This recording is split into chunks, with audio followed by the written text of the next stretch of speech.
Quiet quitting is a pretty big buzzword right now that has some people losing their collective minds over it. The desire to do exactly what's needed or exactly what's asked of you without wanting to do more can actually be a bigger reflection of the company and the leaders than it is of just the worker. However, I do admit that sometimes it is the person that just simply, by their own nature, wants to do exactly what's required and very little more. And that's perfectly valid as well. And keeping everything simple, let's talk about why people quiet quit and what you as a leader can do to help prevent or minimize it. Let's jump right in.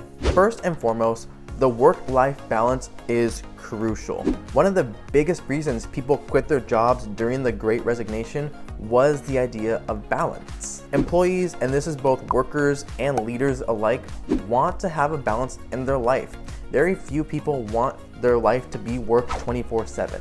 However, when a company or leader expects their workers to go above and beyond, or requires it even, that's when it becomes a problem. A company that offers good flexibility and work-life balance is far more likely to retain their top talent because that culture and benefit works in the favor of both parties. And that moves us on to the next reason why people quiet quit, and that's having a bad leader or a bad boss. I'm gonna borrow this one from Andre Jick and Graham Stephan. Hi guys. I'm just kidding, they don't watch my videos.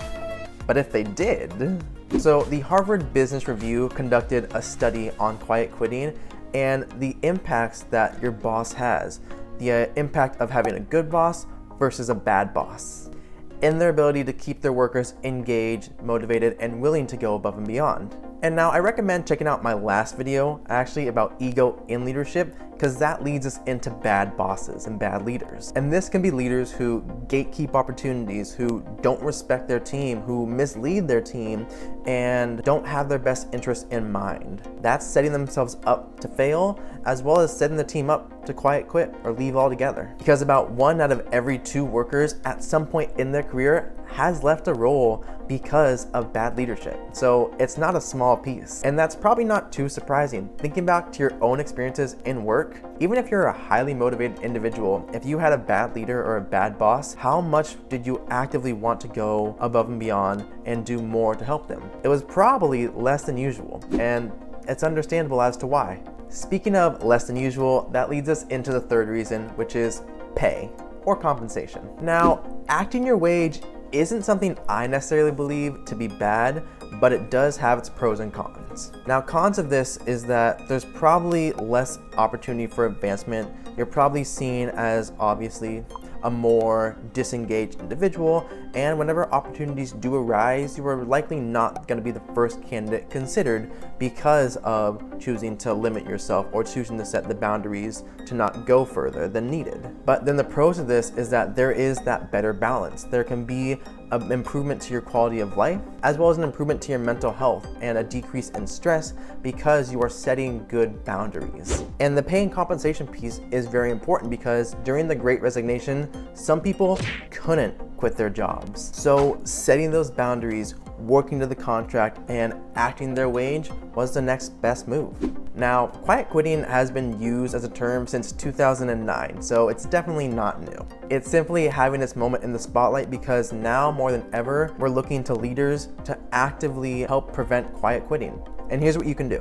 Offer balance. Your team is full of people with their own problems and their own goals as well. Be considerate, but don't be a doormat. That's definitely not the point to make. Be considerate and try to optimize your ability to provide them with that balance while still achieving the necessary results. Secondly, be a good leader. But Michael, that's subjective. Yes it is. However, there are some tried and true traits of good leadership. Those who actively listen, they listen to understand, they show respect, they create opportunities, and they put the best interests of their team in the forefront of their decisions. And this final one, while it's not always in your control, reconsider compensation as well as perks and benefits. People want to feel that they are both providing value as well as being valued as individuals and as contributors to the company and to the team. So help them pad up their experiences, offer them opportunities to do more. So this way, come time for performance reviews, you can support them to the best of your ability.